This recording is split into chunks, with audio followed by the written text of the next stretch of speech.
Assalamualaikum warahmatullahi wabarakatuh. Kembali lagi bersama saya di channel Maret 27.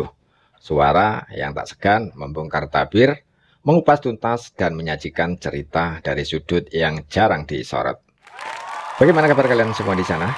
Semoga kita selalu diberi kesehatan, kemudahan urusan dan limpahan rezeki dari Yang Maha Kuasa. Teman-teman, di episode kali ini kita akan menyimak penjelasan yang tidak biasa langsung dari sosok yang pernah berada di jantung penegakan hukum di negeri ini, Irjen Pol Purnawirawan Arianto Sutadi, Penasehat Kapolri. Beliau berbicara mengenai gerombolan pemburu ijazah Presiden Joko Widodo. Bukan sekedar mencari, tapi mereka menolak menghadiri panggilan penyidikan dari Polda Metro Jaya.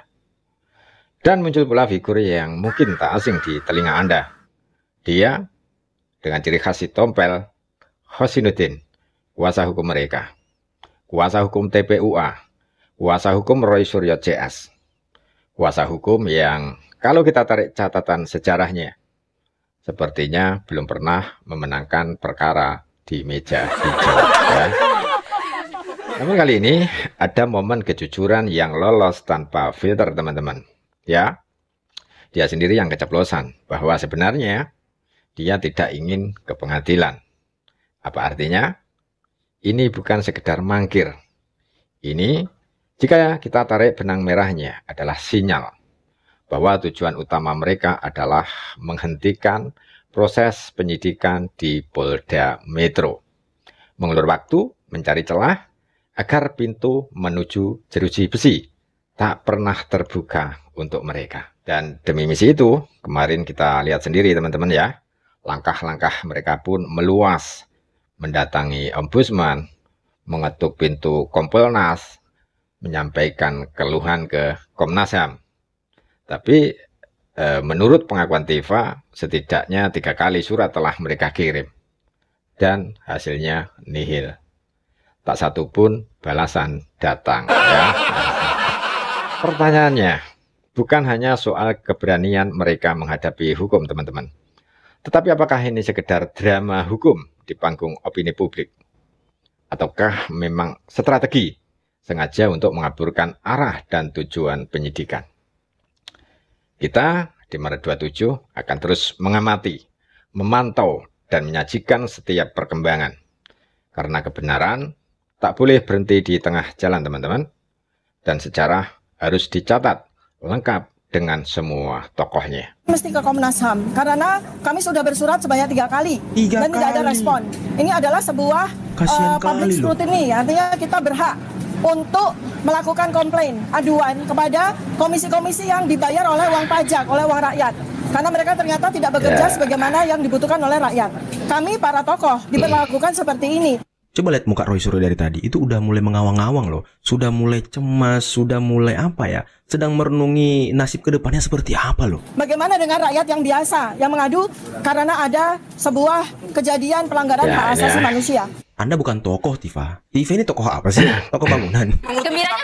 Gembiranya Pak Jokowi, kalau kita punya ijazah asli dan memang pernah lulus sekolah dari satu kampus, ayolah bergembira. Tunjukkan ijazah dengan gembira, Ria. Karena tidak ada alasan bagi orang yang tidak gembira dengan ijazah kalau tidak asli. Iya, nanti di persidangan. Saya katakan kalau nunggu sana kan gembiranya kelamaan. Ayolah gembira hari ini. Menjelang 17 Agustus. Jadi Anda sengaja menunda agar tidak ke persidangan? Oh bukan, kan ini ujungnya juga ke persidangan. Tetapi kalau saudara Joko Widodo dengan gembira menunjukkan ijazahnya, berarti apa yang mau dibuktikan di persidangan? Oh sudah dibuktikan di luar dan selesai. Nah kan emang nggak mau ke pengadilan orang ini, nggak mau ke pengadilan, nggak mau dipenjara kliennya. Kita semua bangsa kita, kita merdeka. Gitu. Kalau awalnya kasus ini kenapa jadi berlarut-larut dan tidak selesai-selesai? Karena apa? Karena satu pihak itu pakai sistem model pembuktiannya sendiri. Contoh, sampaikan di depan umum gitu. Sementara di Indonesia itu negara hukum, untuk pembuktian ini palsu apa tidak itu ya hanya di persidangan. Itu tadi maunya kan kelamaan katanya Pak. Kalau yang bikin lama itu siapa? Yang bikin lama itu siapa? Sekarang ini penyidik mau manggil, dia nggak datang. Siapa yang bikin lama? Buku. Ya gitu kan. Makanya sekarang gini ya, saya sampaikan ya. Sebetulnya nih ya, dengan dipanggil tidak datang itu rugi. Karena apa? Dipanggil itu kalau datang. Nggak merasa rugi kok kita. Nggak merasa rugi sekali lagi. Merocos aja. Saya nggak berdebat dengan Bapak. Ya, saya nggak merasa rugi. Saya mau konfirmasi itu. Biar kami merasa rugi tidak datang. Kami gembira Ini, bahagia. Nah, ada itu aja. jadi yang namanya pembuktian ini, Pak, untuk ini palsu apa tidak itu hanya di pengadilan karena negara kita negara hukum, Pak. Prosedurnya adalah itu tadi, pakai penyidikan dan kemudian barang bukti disita dilihat di sana nanti. Itu aja sebetulnya simpel aja gitu.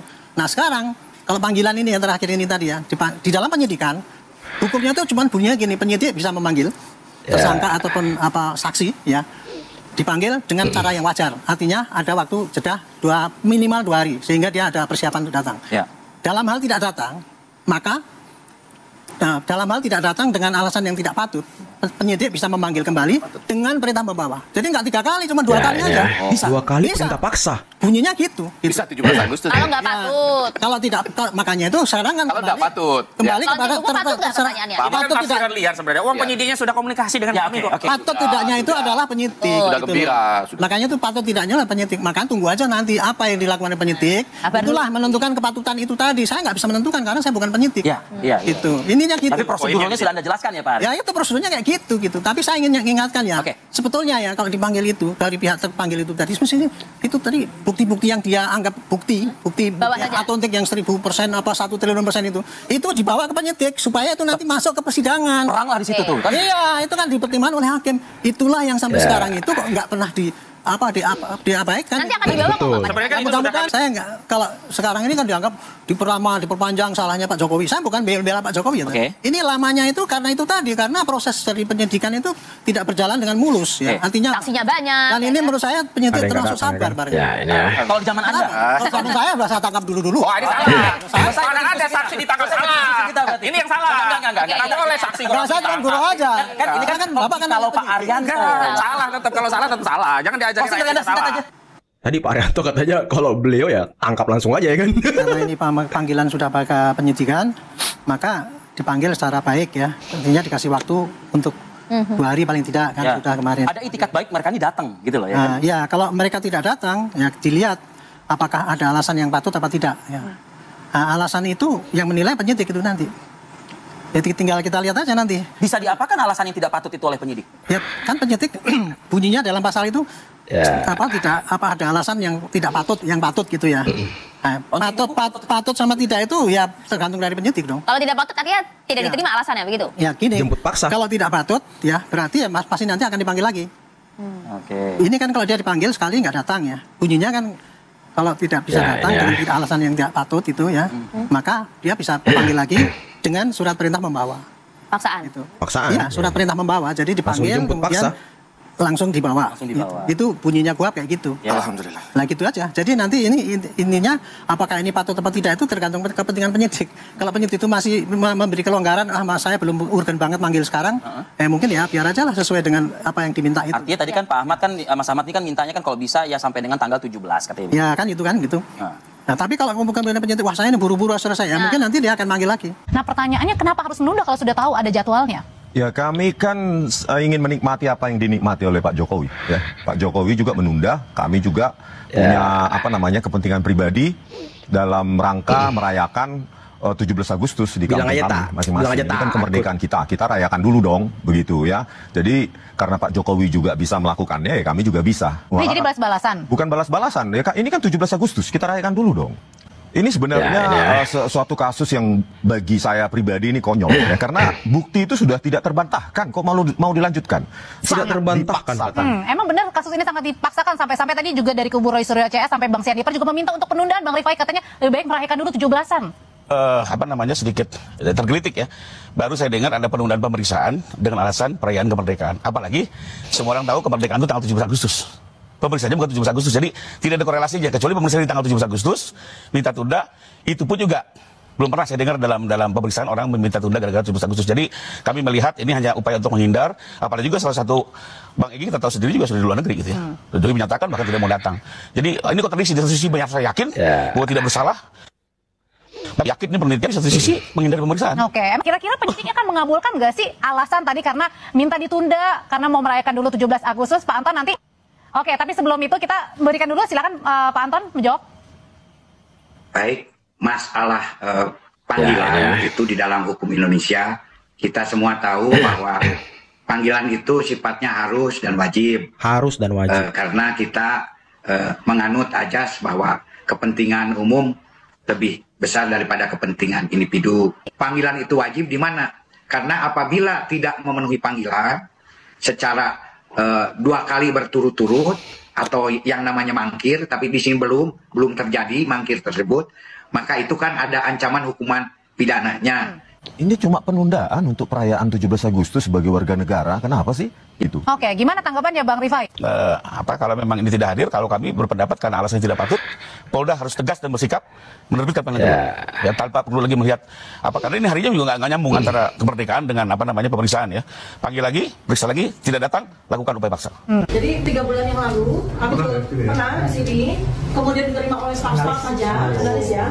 Itu pada saat itu awal itu baru laporan polisinya Joko Widodo. Kenapa kami mengadu ke sini? Karena kami mendapatkan teror, intimidasi, bahkan sampai keluarga kami. Asik.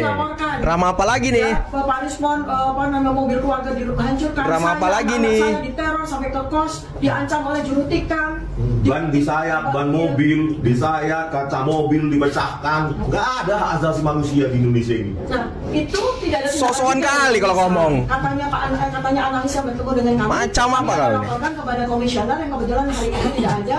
Tetapi sampai 3 bulan sekarang kami dikriminalisasi oleh termul-termul, difasilitasi sama polisi, padahal kami sama sekali tidak melakukan tindak pidana apapun. Ya, nah ini kami kedua bertemu Bapak Komisioner, alhamdulillah Pak Prabianto. Yang harapan kami ini sekarang Pak, ini rakyat tuh ada di belakang kami Pak. Rakyat ada di belakang kami Pak. Rakyat yang mana Siti Pak? Rakyat yang mana? Rakyat yang mana di belakang kau itu? Orang-orang itu tuh yang belakang kau tuh, hah? Perasaan kalau kau konferensi pers, kau ada acara, yang datang itu nggak sampai 50 orang kayaknya Tipa. Terus yang datang cuma orang-orang tua gitu. Kalau kata Bung Firdaus Oiwobo ya mak ompong gitu ya kan. Nah ini rakyat yang mana Tipa? Jangan bawa rakyat lah. Rakyat yang mana sih? Coba tunjukkan masamu tuh seberapa banyak yang mendukung Tipa. Cobalah ayo, yang mana? Tunjukin rakyat di belakang. Nggak usah sok-sokan kau. Bersangkutan yang bersengketa nanti ya siapa tahu nanti adanya islah atau perdamaian, ya selesai ini. Yang penting tidak sampai ke pengadilan. Ketika masih bisa terjadi perdamaian, ya delik aduan kan bisa dicabut. Itu yang penting, jangan sampai sudah diputus itu kemudian berdamai, itu tidak bisa karena itu sudah inkrah ya. Dan juga saya di sini ya sangat menarik sekali kasus ini. Saya juga berharap kepada Bang Rismon, CS gitu, tidak perlu bercermin pada kaca yang retak gitu. Kalau Pak Jokowi nanti tidak hadir gitu kan, tidak usah diikuti kalau memang itu memang dianggap salah. Tunjukkan bahwa kita sebagai warga negara yang baik, yang taat hukum. Nah mungkin masyarakat pun juga akan lebih respect dengan hal itu. Jangan sampai nanti malah ada yang menilai seolah-olah alasannya ya kekanak-kanakan dan lain-lainnya. Maklumlah masyarakat gitu kan. Itu kita gentleman bahwa Bang Rismon dan Pak Roy ini betul-betul sebagai pendekar hukum yang memang taat ajas hukum. Ya, pendekar hukum ya kan. Sekalipun langit runtuh kan, ya tegakkan hukum. Nggak usah takut. Kan. Itu yang saya